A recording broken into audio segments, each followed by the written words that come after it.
Teamcenter Simulation Process Management allows you to get control of your simulation data. In this short demonstration, you'll see how Teamcenter Simulation is useful for managing a workflow where design changes occurred and needs to be revalidated for structural integrity. We start with the engineering manager, Mary, who accesses Teamcenter via the web-based client Active Workspace. In Mary's latest working directory, she has two items: a passenger car sunroof subassembly and a roof bow component. She selects the latest revision of the roof bow and sees it's a member of the sunroof subassembly. Mary then checks to see what objects are attached to the roof bow, and she sees there are design requirements. These requirements indicate the roof bow must be revalidated and that its stress must not have increased more than 10% and its absolute deflection has not increased by more than 5% from the original design. She therefore then needs to assign this to an analyst. To do so, she initiates a new CAE process and workflow based on an existing template, assigning the simulation to the analyst. By going to her mailbox, she can see the workflow she just initiated, and checks the flowchart of the workflow, which indicates the first two tasks are complete, and the next step is to perform the analysis. We now switch to the analyst, Kurt, who logs into Teamcenter. Kurt goes to check the new mail in his inbox, and it's a task assigned earlier by Mary. He can also view the same workflow she was looking at, indicating the current task to perform and the new requirements Mary was referring to. Another time-consuming activity in traditional development environments is understanding and tracking relationships between CAD and CAE data.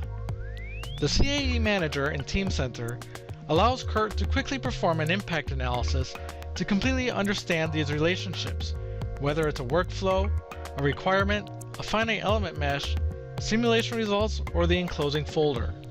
Kurt can also view the sunroof assembly in detail directly within Teamcenter without any additional tools. This is accomplished through a lightweight representation of the model using JT, and by zooming in on the roof bow, he can see the design change with the new oval pocket. Kurt the analyst wants to ensure whether the only component that's changed is indeed the roof bow. Teamcenter Simulation can help him check if other components have changed as well.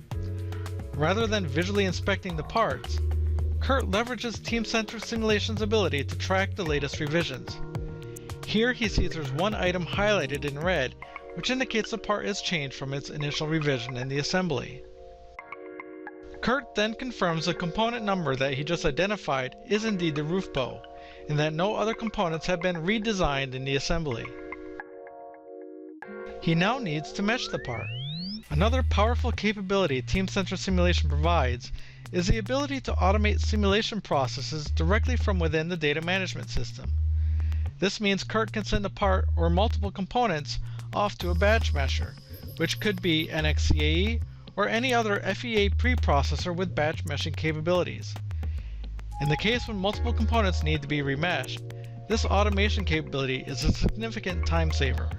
After the part has been meshed, Kurt opens NXCAE to validate the roof bow has been meshed correctly. Note that within NX in a managed environment, he can directly select items from his working directory from Teamcenter. By displaying the individual part, he can observe the mesh generated by the batch mesher, incorporating the new pocket feature. With the modified part now meshed, he is ready to clone his existing solution in NXCAE and solve it. Cloning ensures he keeps his existing results and can compare it to his new results. Kurt now reviews the results, starting with the displacement results. He sees the maximum displacement of 2.98 millimeters occurs at or near the middle of the roof bow where the design was changed. Kurt wants to capture this information in a report, so he first generates a JT snapshot and then creates the report. He will include snapshot images that are automatically generated in the report. The design requirements stated that stress should not exceed 10% of the original design. To check the stress, Kurt drops the stress post-processing template on the model, to verify maximum stress and its location, generate images, and ensure it meets the design requirements. Kurt's results and report are then automatically saved into Teamcenter with all the right relationships to the CAE data and ultimately the correct CAD revision. Going back to Teamcenter, Kurt can now view the JT results he generated and quickly mark it up to provide feedback to his manager, Mary, informing her that the new design meets the requirements.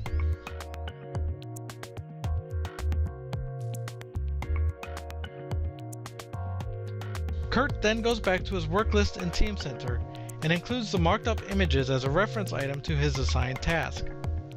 Finally, he adds comments indicating the deflection was reduced and within requirements, and that the stress remains unchanged for the revised roof bow design. We now switch back to Mary, who received notice that the task she assigned is complete. She can now view the results for herself directly from her web-based client without the need to launch a CAE-specific tool. She then also reviews the report submitted by Kurt. In summary, Teamcenter Simulation Process Management is a powerful tool to manage all of your simulation processes, data, tools, and workflows in context with all of the other product data you're already managing. As you just saw, engineering teams using Teamcenter Simulation can ensure they are analyzing the correct design variant, tracking the right requirements, and following the correct simulation processes. This helps organizations to ultimately drive product development more effectively.